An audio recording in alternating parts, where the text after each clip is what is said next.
এটা হচ্ছে মিষ্টি মেঘনার জামাই।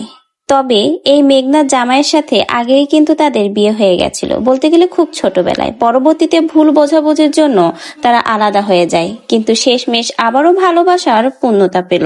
আবারও নতুন করে মেঘনাকে বিয়ে করলো তারই সেই জামাই। চোখ তুলে দেখো না কে এসেছে, আরে নতুন করে আবার বিয়ের সানাই বেজেছে। মাশাল্লাহ, অনেক সুন্দর মানিয়েছে দুজনকে। তবে এটা জেনে সবচেয়ে বেশি ভালো লাগলো, এটা হলো মেঘনার আগের স্বামী মানে রাহাতের বাবা। দোয়া রইলো তাদের দাম্পত্য সুখী জীবনের জন্য। রাহাত আবারও তার বাবাকে ফিরে পেল। এতদিন আমি ছাগল খাওয়াইছি পড়াইছি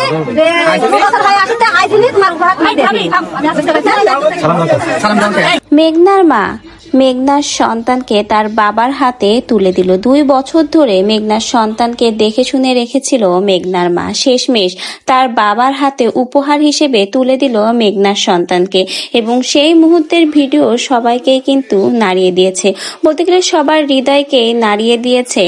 মেঘনার সন্তানকে যখন তার স্বামীর কোলেই দেওয়া হয়, মেঘনার সন্তান তার বাবাকে ফিরে পেল। ছোট্ট রাহাত তার বাবাকে ফিরে পেল। আজকে রাহাত তার বাবার কোলে উঠেছে। মায়ের ভালোবাসা, বাবার ভালোবাসা, দুজনের ভালোবাসায় পাবে এখন থেকে রাহাত। বাবা মায়ের ভালোবাসায় আস্তে আস্তে বেড়ে উঠবে রাহাতের ভবিষ্যৎটা হয়তোবা অনেক বেশি সুন্দর হবে। রাহাতের নানি নিজ হাতে রাহাতকে কিন্তু তার বাবার হাতে তুলে দিয়ে, রাজশাহীর চাচি তুলি এবং রাহাতকে তার বাবার হাতে তুলে দিল। সাথে ছিল শান্ত তুলি। সকলেই একটা পরিপূর্ণ বিয়ের সাক্ষী হলো, যেন তাদের দাম্পত্য জীবন সুখের হয়। আমাদের তরফের থেকে তাদের জন্য দোয়া রইল।